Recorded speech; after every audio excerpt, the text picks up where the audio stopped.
আসসালামু আলাইকুম। আমি অ্যাডভোকেট শফিকুল ইসলাম লিওন।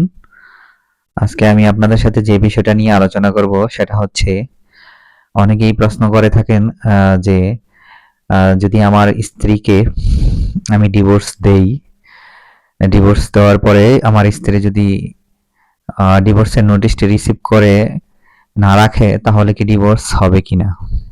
অথবা অনেক স্ত্রী যদি আপনার স্বামীকে ডিভোর্স দেয়, ডিভোর্স নোটিশ দেওয়ার পরে অনেকের মনে একটা প্রশ্ন থাকে যে নোটিশটি যদি স্বামী রিসিভ করে না রাখে তাহলে ডিভোর্স হবে কিনা। আপনাদের সাথে আজকে এই বিষয় নিয়ে আমি সংক্ষিপ্তভাবে আলোচনা করব।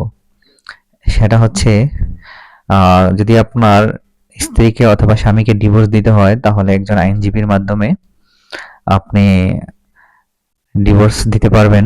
সেক্ষেত্রে আইনজীবীকে বলার পরে আইনজীবী আপনার স্বাক্ষর নিয়ে আপনার যে স্বামী অথবা স্ত্রী আছে ওর ঠিকানায়, ওর বাবার বাড়ির যে ঠিকানা আছে স্থায়ী ঠিকানা, ওই ঠিকানায় নোটিশ পাঠাবে ডিভোর্সের। এবং সংশ্লিষ্ট ইউনিয়ন পরিষদের চেয়ারম্যান অথবা পৌরসভার মেয়র অথবা সিটি কর্পোরেশন মেয়র বরাবরে একটি ডিভোর্সের নোটিশ প্রেরণ করবে। সেক্ষেত্রে যদি ধরেন আপনার স্বামী এখন বিদেশে আছে, আপনি বাংলাদেশে আছেন, সেক্ষেত্রে কি বিদেশ নোটিশ পাঠাতে হবে? জি না।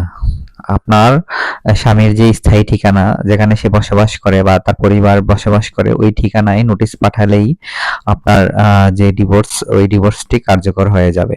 সেক্ষেত্রে বাংলাদেশের যে আইন সেই আইনে নোটিশ রিসিভ করার কোনো বাধ্যবাধকতা নাই।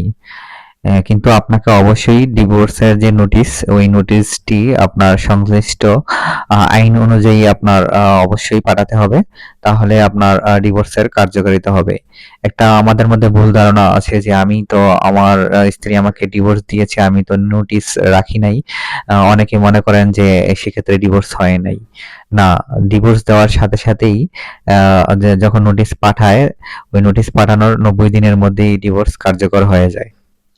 এই ডিভোর্স নিয়ে কারো যদি কোনো প্রশ্ন থাকে এখানে কমেন্ট করে জানাবেন। আমি চেষ্টা করব পরবর্তীতে কোনো ভিডিও নিয়ে আসতে অথবা আপনার কমেন্টের রিপ্লাই দেওয়ার জন্য। আজকের মতো এখানে রাখছি। আল্লাহ